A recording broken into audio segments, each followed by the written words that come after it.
My ancestors were born and reared on Inishdoney Island, which is just a mile or so offshore from Rosclare Jetty, where I was reared and I still live to this day. Inishdoney, the name means island of the green pasture, and indeed, unlike a lot of the islands which are wooded over, Inishdoney has a green field on the top of it. My great-grandfather and great-grandmother, James and Mary Ann Johnston, reared a large family of 10 on Inishdoney Island.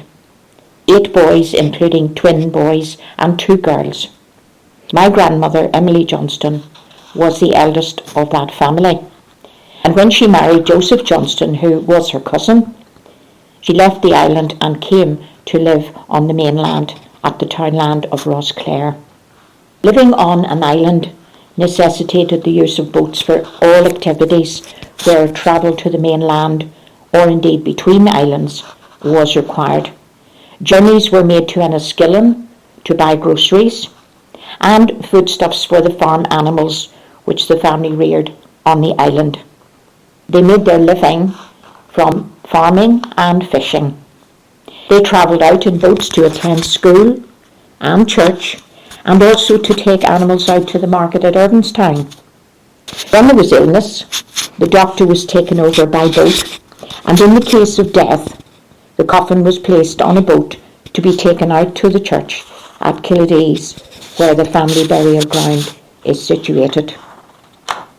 My grandfather Joseph Johnston and 2 great-uncles, John and Harry Johnston, fished for a living at various times. And in the summertime, I remember, as a child, I would hear the noise of the outboard engine coming into the shore at Rosclare. I would run down to see them as they got out their homemade bag nets to drag for bait in the bay. They held the ends of the net and they slapped the water with the ropes to chase the bait in, and when it was lifted up, it was teeming with little silver wriggling fish. I would watch all this with great interest. Then they got back into the boat to go off to continue with their day's fishing. My great-uncle Harry and his wife, Selina, lived on Little Paris Island, near to Goblusk. They often used to come down the lake at night to visit us at Rosclare. We would hear the hum of the outboard engine, and my sister and I would be so excited to hear them coming. And in turn, we would go up to visit them as well. If the weather was favourable, my father would get the rowing boat ready. He would put on the Seagull outboard engine and off we would go. It was always an exciting trip for us. There would be a lot of chatting to be done, tea to be made, and then having said our goodbyes, we set out for home. It may have been moonlight when we set off, but completely dark when we were returning home. I was always amazed at how my father could navigate right into the safe harbour on shore in complete darkness.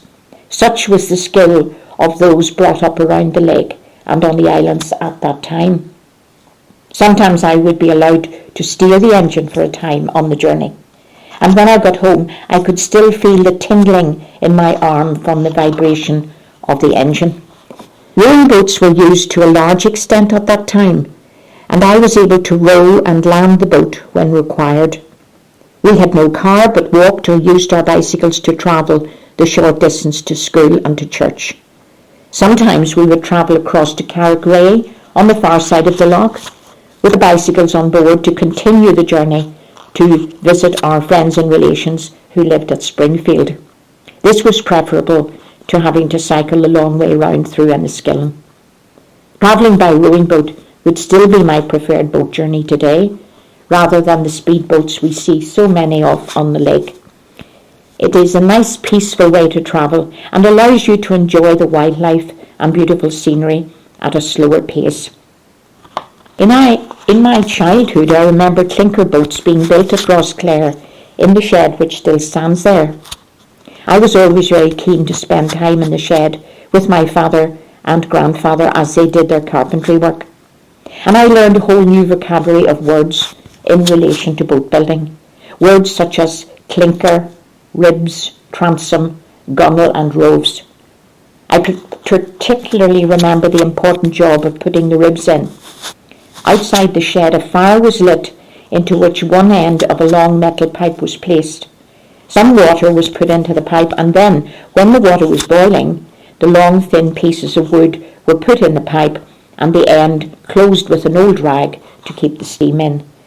When the wood was deemed to be steamed enough to make it pliable, the ribs would be taken out one by one and pressed gently into the frame of the boat until they were in position, and hopefully this would be done without any of the wood beginning to crack. I enjoyed being part of that process and probably succeeded in getting in the way most of the time. Sometimes we would be called upon to hold the head of the nail on the outside of the boat with a special homemade device while the rove was put in on the inside. Then the extra piece of nail was cut off and the remainder hammered flat to ensure a good neat job. The wooden shed was designed with one end which was removed in order to carry out the newly built boat down to the lake. Building boats was a very lengthy procedure, and all the work had to be done using hand tools, saws, planes, drills, spokeshaves, etc. And some were homemade devices to do a specific job. A lot of time went into the process, but a skilled craftsman would make sure the finished boat was neatly completed and waterproof. During the Second World War, my father, David Johnston, was foreman on the barge which operated from the mooring yard at Rosclare. My grandfather, Joseph Johnston, and other family members also worked there. Our house overlooked the yard, so we were familiar with the movements there. The barge had functions such as making sure that the lights on the flare path were in working order, or in cases of planes coming down in the loch, it was used in the rescue operation or for recovery of bodies. I still have an old logbook which my father had from that time. And at times when the weather was unfavourable or stormy, the crew were occupied with other tasks on shore. The war being over and the mooring yard no longer needed, it closed down in the late 1950s. The Johnston family were also involved in sailing on the ferry-class yachts from an early age. My grandfather worked as a carpenter at Rosfat House, which was the home of the Richardson family, and part of his work was to carry out crewing duties on the yacht owned by the family. These yachts were mainly owned by the wealthy gentry folk of the time, and the locals would be asked to crew for them as they had local knowledge of the loch. Crewing duties were hard work, and while the gentry sat back at the tiller, steering, which was a relatively relaxed job, the crew would be pulling and hauling ropes and sails. My grandfather Joseph, Father David, and great-uncles David, William, Harry and Joe all took part in sailing the ferry yachts. Races were usually held on Wednesdays and Sundays, and each year there would be a waterman's race at the end of the season. On this occasion, the crew were given the honour of steering at the tiller.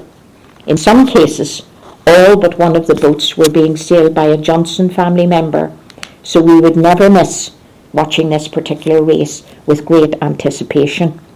There was a certain amount of rivalry between the family members, and we wanted our father to win, but in the end we were happy as long as the winner was a Johnston.